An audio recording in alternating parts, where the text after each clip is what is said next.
स्वागत है आप सभी का एडवांस डिग्री में। आज हम आपको BSc third year fifth semester zoology first unit का फर्स्ट टॉपिक पैरामीशियम पढ़ा रहे थे, जो कि ये सेकंड लेक्चर है। फर्स्ट लेक्चर में हमने आपको पैरामीशियम के बारे में डिटेल से सभी कुछ बताया था और सेकंड वीडियो में हमने बताया था कि हम इसके रिप्रोडक्शन के बारे में डिस्कस करेंगे। अगर आपने मेरी प्रीवियस वीडियो नहीं देखी तो इसी वीडियो के डिस्क्रिप्शन में फर्स्ट वीडियो का लिंक है, तो आप वहां से क्लिक करके फर्स्ट वीडियो देख सकते हैं। जिसे रिप्रोडक्शन पढ़ना है वो यही वीडियो देखेगा, और जिसे क्लासिफिकेशन पढ़ना है और उसके जनरल करैक्टर पढ़ने हैं वो आप फर्स्ट वीडियो में आपको मिलेंगे। तो चलिए ये टॉपिक डिस्कस करते हैं। तो जो पैरामीशियम का रिप्रोडक्शन होता है या जनन जिसे कहते हैं, वो कई विधियों द्वारा होता है, यानी कि कई प्रोसेस से होता है, जिनमें कुछ अलैंगिक होता है और कुछ लैंगिक होता है, यानी कि सेक्सुअल होता है, कुछ एसेक्सुअल होता है। तो दो टाइप का होता है जो कि मिलती जुलती है, ये जनन से आपस में मिलती जुलती है उपयुक्त वातावरण में। तो देखिए इसमें कितने टाइप के होते हैं। जो इसमें क्या होता है, क्षैतिज विभाजन यानी कि हॉरिजॉन्टल बाइनरी फ्यूजन होता है इसमें। फर्स्ट टाइप तो ये हो गया हॉरिजॉन्टल बाइनरी फ्यूजन होता है। अन्य विधियों में भी होता है, एंडोमिक्सिस होता है इसमें, और हेमिक्सिस नामक होता है, यानी कि अलैंगिक होता है ये, तथा कॉन्जुगेशन, ऑटोगैमी और साइटोगैमी। देखिए ये इतने सारे टाइप के क्या होते हैं, इसमें रिप्रोडक्शन होता है। पहला जो होता है हॉरिजॉन्टल बाइनरी फ्यूजन, दूसरा एंडोमिक्सिस, हिमिक्सिस, कॉन्जुगेशन, ऑटोगैमी और साइटोगैमी टाइप का होता है। अगर आपसे मान लीजिए आपका 3 नंबर का कोई क्वेश्चन आ गया तो आपसे पूछ लिया कि कॉन्जुगेशन पैरामीशियम में कैसे होता है, तो वो आपको बताना होगा। अगर पूछ लिया एंडोमिक्सिस कैसे होता है, तो ये आपके जो 3 नंबर में क्वेश्चन बनेंगे ये इस टाइप के बनते हैं कि हॉरिजॉन्टल बाइनरी फ्यूजन क्या होता है पैरामीशियम में, या ऑटोगैमी जो रिप्रोडक्शन होता है वो कैसा होता है पैरामीशियम में। तो ये इस टाइप के 3 नंबर के क्वेश्चन बनते हैं। बाकी तो ये 15 नंबर में क्वेश्चन आता ही है, ये इम्पोर्टेंट है और ये अच्छा भी टॉपिक है। अब इसमें जो पहला पढ़ेंगे वो पढ़ेंगे हम अलैंगिक जनन, यानी कि अलैंगिक जनन में जो होगा, यानी कि इंग्लिश में इसे एसेक्सुअल रिप्रोडक्शन बोला जाता है। एसेक्सुअल रिप्रोडक्शन बोला जाता है। जब ये जो एसेक्सुअल रिप्रोडक्शन है इसमें जो फर्स्ट है वो क्या है, वो है बाइनरी फिजन। तो जो बाइनरी फिजन होता है इसमें क्या होता है, इसमें जो प्रजनन होता है, जो रिप्रोडक्शन होता है वो अलैंगिक तरीके द्वारा होता है, जो भोजन और तापमान के अनुकूल परिस्थितियों के दौरान होता है। तो कैसे होता है, जो टेम्परेचर होता है उसके अकॉर्डिंग होता है, और उसी परिस्थिति के और जो भोजन होता है उसके अनुसार होता है। इसमें micro and macro nuclei mitosis और एमाइटोसिस के बढ़ते संकुचित क्रम के अकॉर्डिंग होता है। जो देखिए बाइनरी फिजन है इसमें माइक्रो एंड मैक्रो होता है, और इसमें एमाइटोसिस एंड माइटोसिस के बढ़ते संकुचित विभाजन में होता है। तो देखिए जो ये माइटोसिस है और एमाइटोसिस, यानी कि इसमें सेल डिवाइड होती रहती है खुद ब खुद। माइटोसिस का मतलब सेल डिवाइड, आपने ये फर्स्ट सेमेस्टर में पढ़ा होगा। माइटोसिस सेल डिवीजन क्या होता है, सेल साइकिल क्या होता है, तो ये वहाँ का टॉपिक है।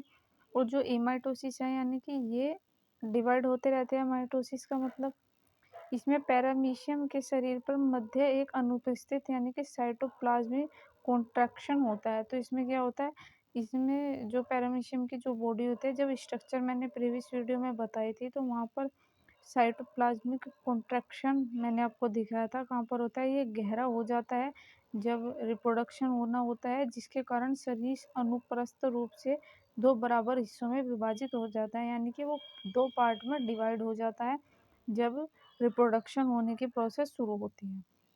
प्रत्येक आधे भाग में डॉटर माइक्रो और आधा जो भाग होता है इसमें मैक्रो न्यूक्लियस तथा एक कॉन्ट्रैक्टाइल वैक्यूल होता है। तो मैंने आपको कॉन्ट्रैक्टाइल वैक्यूल बहुत डिटेल में बताया था। और ये क्या होता है जब देखिए मैं आपको एक बार स्ट्रक्चर बता दूं। मान लीजिए ये क्या है, ये पैरामीशियम चप्पल की शेप का पाया जाता है। तो इसमें जो ये स्ट्रक्चर होते थे, यहाँ पर क्या होता था, यहाँ का फोर वैक्यूल होता था। तो जब इसमें इसमें 2 टाइप के न्यूक्लियस पाए जाते थे, macro nucleus and micro nucleus, यानी कि छोटा न्यूक्लियस, बड़ा न्यूक्लियस। जब इसमें रिप्रोडक्शन होने की प्रोसेस होती है तो ये 2 भाग में डिवाइड हो जाता है, एक में माइक्रो न्यूक्लियस, एक में मैक्रो न्यूक्लियस। और ये जो कॉन्ट्रैक्टाइल वैक्यूल होता है इसमें प्राप्त होता है। तो इस जो ये विभाजन होता है ये साइटोफाइमेक्सिस में विभाजित होता है। ये भी मैंने आपको इस डायग्राम में स्ट्रक्चर में समझाया था। और दोनों पैरामीशियम अलग अलग समय होने के साथ तक प्रत्येक आधे भाग में सभी अवस्थाएं संरचना विकसित हो जाती है। मान लीजिए वो जो पार्ट था, ये जो हिस्सा हुआ था, तो मान लीजिए ये हिस्सा इसका बच गया और ये हिस्सा इसका अलग हो गया, तो कुछ समय बाद ये जो हिस्सा बचा हुआ है ये अपने आप पूरा हो जाता है, यानी कि ये जो बचा हुआ पार्ट है ये खुद ब खुद कंप्लीट कर लेता है। जो बाइनरी फिजन है इसके द्वारा 2 डॉटर पैरामीशियम का निर्माण होता है। तो जो बचा हुआ होता है उससे कंप्लीट हो जाता है। तो इस तरीके से क्या होता है, 2 डॉटर का निर्माण हो जाता है, डॉटर सेल्स का। तो डॉटर सेल्स का ही मतलब है कि उनके जैसी कॉपी बन जाना। तो देखिए मैंने आपको बाइनरी फिजन बता दिया। अब दूसरा जो है वो कॉन्जुगेशन। मैं आपको वो ही रिप्रोडक्शन और वो ही टॉपिक लिमिटेड पढ़ाऊंगी जो आपका सिलेबस में है। मैं आपको एक्स्ट्रा बिल्कुल भी नहीं पढ़ाऊंगी। अगर हम इससे ज़्यादा पढ़ेंगे तो जो एमएससी का जो एनईपी के अकॉर्डिंग सिलेबस आया है, वो जो आपका एमएससी फर्स्ट ईयर के फर्स्ट सेमेस्टर में उसमें डिटेल से है, तो मैं आपको ओनली बीएससी के अकॉर्डिंग ही पढ़ाऊंगी जो एनईपी के सिलेबस में है। उससे ज़्यादा मैं आपको बिल्कुल नहीं बताऊंगी। तो इसमें आपका कॉन्जुगेशन है, तो जो ये कॉन्जुगेशन होता है ये लैंगिक होता है, यानी कि ये सेक्सुअली रिप्रोडक्शन होता है जिसमें न्यूक्लियस का आदान प्रदान के लिए 2 पैरामीशियम अस्थायी मिलन होता है।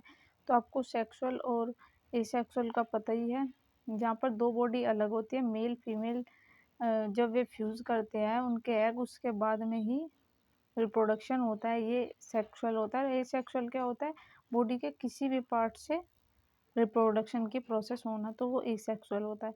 तो जो इसमें कंजुगेशन में क्या है, इसमें सेक्सुअल प्रोसेस होते हैं, यानी कि एसेक्सुअल नहीं, इसमें बॉडी का पार्ट नहीं, इसमें 2 अलग अलग मेल और फीमेल पार्ट चाहिए रिप्रोडक्शन करने के लिए, तो ये सेक्सुअल होता है। दोनों पैरामीशियम जो होता है वो लंबवत रूप से एक दूसरे के संपर्क में आता है, तो लंबवत रूप से होता है और ओरल सरफेस से एक दूसरे से चिपक जाते हैं। तो जो ओरल सरफेस का एरिया था वो मैंने प्रीवियस लेक्चर में आपको डायग्राम में बताया था। ओरल मैंने आपको वो स्ट्रक्चर डिटेल से समझा रखे, अगर आपने वो टॉपिक नहीं देखा तो आप देख लीजिएगा। दोनों पैरामीशियम में जो कॉन्जुगेट्स कहा जाता है, इन कॉन्जुगेट्स के बीच में पेलिकल और एक्टोप्लाज्म का क्षरण होता है। तो देखिए इसमें पेलिकल जो होता है एक आवरण होती है, कि ये पैरामीशियम था, इसमें पेलिकल और सीलिया होते हैं।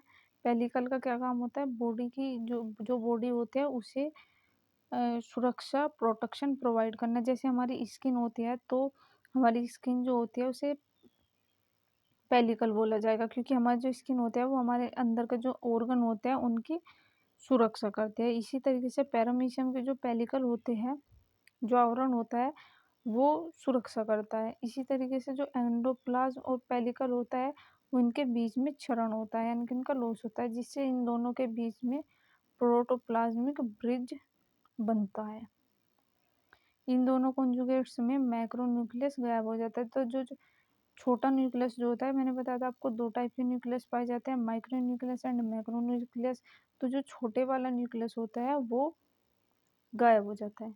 और प्रत्येक कॉन्जुगेट्स में माइक्रो न्यूक्लियस में 2 विभाजन हो जाता है। तो जो माइक्रो न्यूक्लियस होता है, जो बड़े वाला होता है, उसमें 2 विभाजन होता है, जिससे 4 हैप्लोइड डॉटर माइक्रो न्यूक्लियाई बनते हैं। तो आपने सेल डिवीजन देखा होगा, 2 से 4, 4 से 8, 8 से 16, 16 से 32, इस तरीके से डिवाइड होते रहते हैं। पहले 2 होंगे, फिर 4 होंगे, फिर 8 होंगे, फिर 16, फिर 32। इसमें भी सेम होता है। तो 4 डॉटर माइक्रोन्यूक्लियाई में 3 प्रत्येक कॉन्जुगेट्स में गायब हो जाते हैं, और जो बचा हुआ होता है, देखिए जो बचा हुआ होता है, एक डॉटर माइक्रोन्यूक्लियाई फिर से विभाजित होकर 2 आसान प्रोन्यूक्लियाई बनता है। तो दोबारा से क्या होता है, ये डिवाइड होकर नॉर्मल स्ट्रक्चर बन जाता है। जो छोटा जो प्रोन्यूक्लियाई होता है, जो सक्रिय होता है, प्रवासी होता है, जो कि संभावित रूप से मेल प्रोन्यूक्लियस होता है, यानी कि जो मेल वाला पार्ट हो जाता है, जो प्रोन्यूक्लियस होता है, ये बड़ा प्रोन्यूक्लियस निष्क्रिय स्थित होता है, जो संभावित रूप से फीमेल प्रोन्यूक्लियस होता है। अब देखते हैं ए कॉन्जुगेट का प्रवासी मेल, जिसे प्रोन्यूक्लियस प्रोटोप्लाज्मिक ब्रिज से होकर दूसरे कॉन्जुगेट के पास चला जाता है। तो ये जो मैं आपको प्रोसेस बता रही हूँ, ये कैसे रिप्रोडक्शन में आने वाले रास्ते कह सकते हैं आपके समझाने के लिए, जो जो साइट होती है, जो जो रास्ते होते हैं, किस साइड को होकर जाता है और कैसे फ्यूज होता है।